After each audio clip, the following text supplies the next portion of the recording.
இன்னைக்கு நடந்த கேப்டன்சி டாஸ்கில் ராணா ஒரு கிளவரான ஸ்மார்ட்டான மூவ் எடுத்தார்.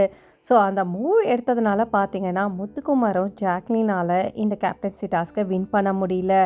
அதுக்கு முக்கியமான ரீசன் பார்த்தீங்கன்னா ராணவ். ஸோ ராணா பொறுத்த வரைக்கும் ஏதோ ஒன்று கேமை விளையாடிட்டு இருக்காரே தவிர மற்றபடி ஒவ்வொரு சமயம் ஸ்மார்ட்டாக தான் மூவ் ஆகுறாரு போல இருக்குது.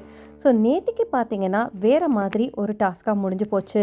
இன்றைக்கி பார்த்தீங்கன்னா இவர் இருக்காரா இல்லையான்னு சொல்லிட்டு சோஷியல் மீடியாவில் ஒரு பரபரப்பு. எல்லா சீசன்லேயும் ரொம்ப கான்ட்ரவர்சியான கேம் பார்த்தீங்கன்னா அந்த ஃபேக்ட்ரியில் எடுத்துகிட்டு பொம்மை பண்ணுற டாஸ்க் தான். ஸோ இதில் பார்த்தீங்கன்னா ராணவும் ஜெஃப்ரியும் வேறு வேறு டீமில் இருந்திருக்காங்களாம். ஸோ அப்போ என்ன ஆகியிருக்குன்னா 2 பேருக்கும் பயங்கரமான ஒரு தகராறு. இதில் ஜெஃப்ரி ராணாவை போட்டு தாக்கியிருக்காரு போல இருக்கு. இதனால் ராணாவுக்கு செம பலத்த அடி. ஸோ டாக்டர் கிட்டலாம் போயிட்டு வந்திருக்காங்க. போனது மட்டும் இல்லாமல் இப்போ ராணா பார்த்தீங்கன்னா 3 வீக்ஸ் ஜெஃப்ரியால் ரெஸ்ட் எடுக்கணும்னு சொல்லிட்டாராம். ஜெஃப்ரி பொறுத்த வரைக்கும் ஏற்கனவே 2-3 தடவை வார்னிங் கொடுத்துட்டாங்க. லாஸ்ட் டைமும் அவர் இதே மாதிரி தான் எடுத்து அவரை போய் அடித்தார். ஏற்கனவே இவர் வார்னிங்கும் வாங்கியிருந்தாரு.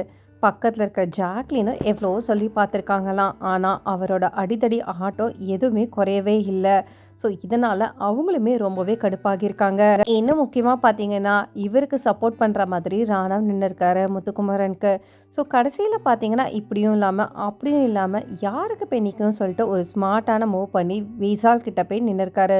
ஸோ விஷால் அதனால தான் முக்கியமாக ராணவனால் ஜெயிச்சதுக்கு காரணம். சௌந்தர்யாக்கிட்டேயுமே விஷால் அதை தான் பேசிகிட்டு இருக்காங்க. சௌந்தர்யாவுமே இன்றைக்கி என்ன பண்ணாங்கன்னா ஜாக்லினை நாமினேஷன் பண்ணாங்க.